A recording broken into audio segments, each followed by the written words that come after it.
Welcome to my channel.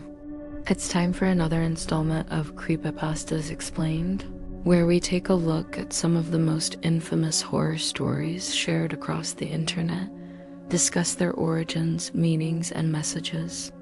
And today, we're taking a look at one of the creepiest and most popular modern horror challenges, the Midnight Game. I don't know about you, but there are few things that scare me more than being told that something is waiting outside my bedroom door at night. Something with eyes staring in through my window, clawing at my door, scratching up against the glass pane, begging to come inside. Whatever is out there doesn't want to just hurt you. It wants to get into your house, your safe space. It wants to ruin everything by coming inside. So today, let's talk about what might be lurking just beyond our doors. Let's talk about the Midnight Game. The Midnight Game is a story that has become something of an urban legend, a tale that has grown in popularity over the last decade and especially over the last few years thanks to its inclusion in the sub, Reddit, No Sleep, and other creepypasta sharing platforms. The game itself is a simple pagan-style ritual that is meant to summon a spirit called the Midnight Man, a malevolent entity that can bring you great misfortune and even death if he is not sent away properly. There are several variations of the story, but the basic concept goes like this. On a sheet of paper, write down Midnight Man. You'll then need a candle, or preferably 7 candles, along with some matches to light them, a bowl of water, a salt shaker, and a small knife. Take the sheet of paper and use the knife to stab it several times, enough times that the tip of the knife breaks off and remains inside the paper. Place all of the items except the water and the salt in front of the paper, and then stand with your back towards them. Stare directly at the wall for 30 seconds and knock on the floor 22 times. Turn around and light the candles one at a time, adding a pinch of salt after each one is lit, and add a dash of your own blood to each candle flame. Once that's done, stand back and watch the candles as the ritual begins. After a short period of time, it's said that the room will grow colder. The flames will flicker and dance, and that you may begin to hear whispering coming from behind you. After about an hour, it's said that the Midnight Man will appear as a shadow in the corner of your eye, and when you turn to look, he'll vanish. This is where things get difficult because the only way to banish the Midnight Man is to light another candle. If you do this, the Midnight Man will approach you and extinguish your candles. If he extinguishes any of them, you must immediately pour the water onto the fire to prevent him from entering your body. This continues for 3 hours, and if you manage to keep all of the candles lit during that time, the Midnight Man will eventually grow tired and return to wherever he came from. But if any candle goes out, he'll enter your body and possess you.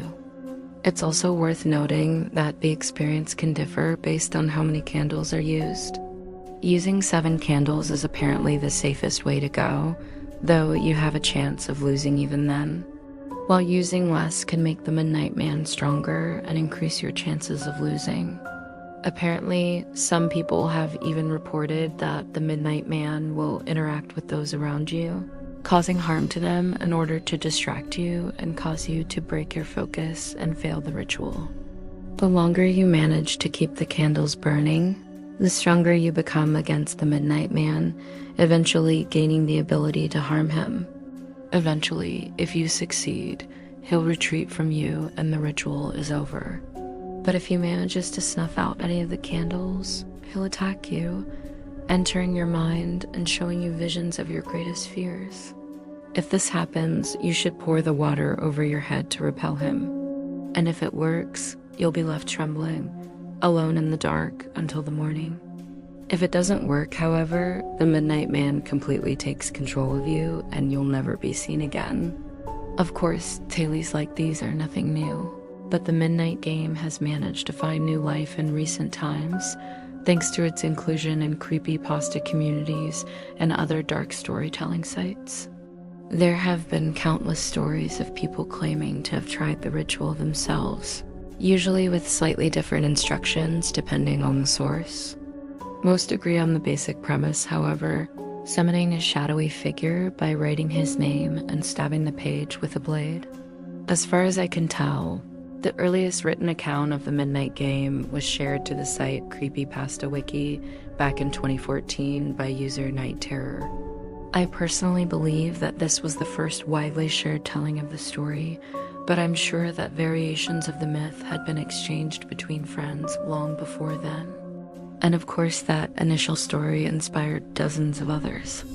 The exact origins of the story are unknown, but it seems likely that the Midnight Game was simply an original creation posted by Nighterer, as there doesn't seem to be any evidence of the story circulating online before then.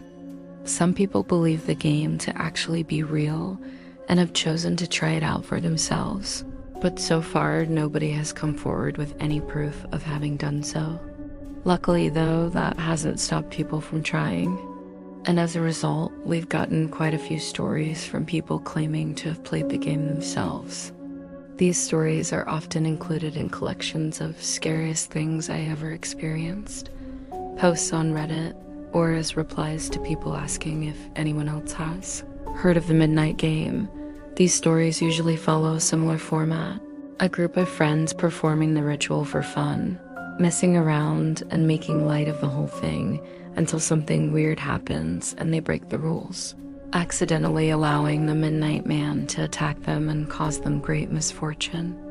In these stories, the Midnight Man will often take the form of the protagonist's greatest fears, sometimes even using other characters in the story as manifestations of their anxieties.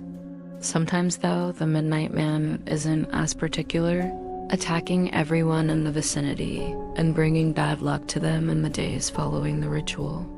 However, while the majority of these stories tend to end on a tragic note with someone either being possessed or meeting a gruesome demise, there are a few success stories tales of people who managed to hold out for the 3 hours and successfully banish the Midnight Man.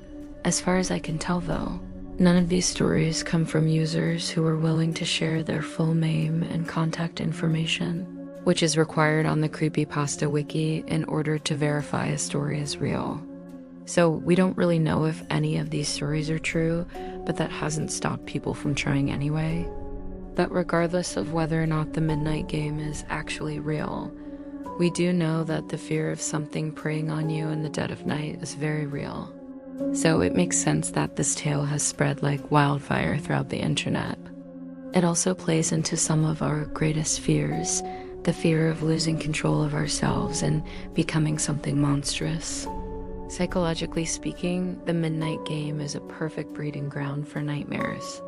The Midnight Man represents primal fears of darkness and the unknown.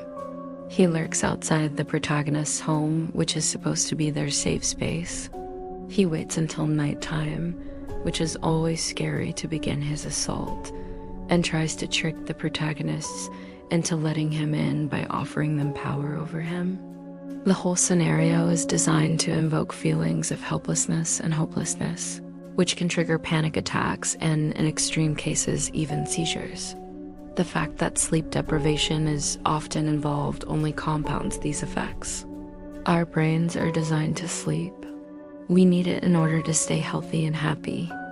And sleep deprivation causes us to lose control of our emotions, leading to heightened anxiety, paranoia, and fear, as well as clouded judgment, meaning that the player will likely make mistakes due to their fear.